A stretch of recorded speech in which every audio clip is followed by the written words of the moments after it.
As the global economy tries to recover, Europe is important because 5 countries, Germany, France, the United Kingdom, Italy and Spain, are among the world's top 10 economies. Tonight we want to move beyond the numbers and tell you more about Europe's economic difficulties and what they mean for the United States. And for that, we're joined by one of our regulars. He's Robin Farzad, senior writer at Bloomberg Businessweek. Thank you very much for coming on the program again. Nice to be here. So how would you compare the state of economic recovery in Europe versus the United States?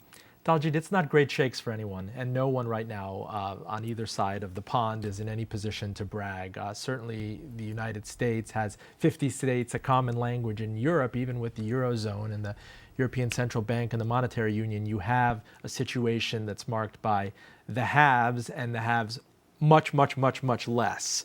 And so I think it's far more polarized than even you would see in the United States, Michigan versus New York State. Okay, well, break it down for us a little more closely.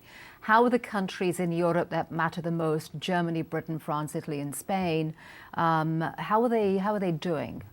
We have seen older Europe, as some people once put it, such as Germany, France, and some other players in Western Europe hold their own because the economies weren't growing that rapidly to begin with over the past 5 or 7 years. So they never overextended themselves in terms of seeking out so much external funding, with the exception of Britain, of course. But on the flip side of that, you had the upstarts, the resurgence such as Ireland, such as Spain, such as Latvia, which really felt their economic oats, and they saw this new paradigm thinking, and they went out and really spent much more than their economies could sustainably finance. So what you have now is a situation where the likes of Germany and the Netherlands are in not recession, but emerging out of a recession, albeit quite limply, but not in any position to bail out the far weaker players.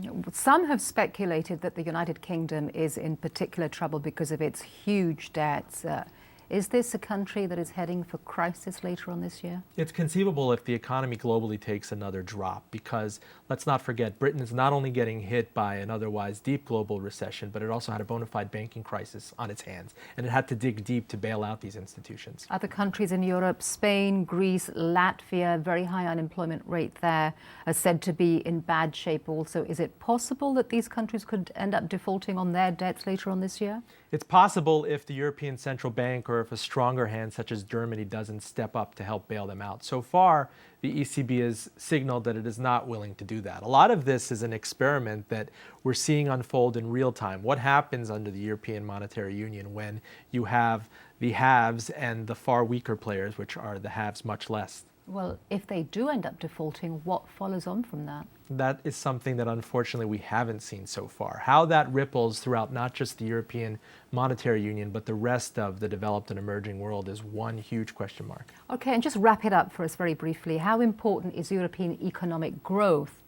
to our own recovery here in the United States? I think it's regrettable that Europe writ large gets short shrifted. Everybody wants to talk about China and the United States and even Japan, but Europe has enormous exporting capabilities, has an enormous population, has skilled workers and unskilled workers. It's a massive super tanker that has to be turned around somehow. All right, Robin Farzad, thank you very much for joining us. Thank you, Daljit.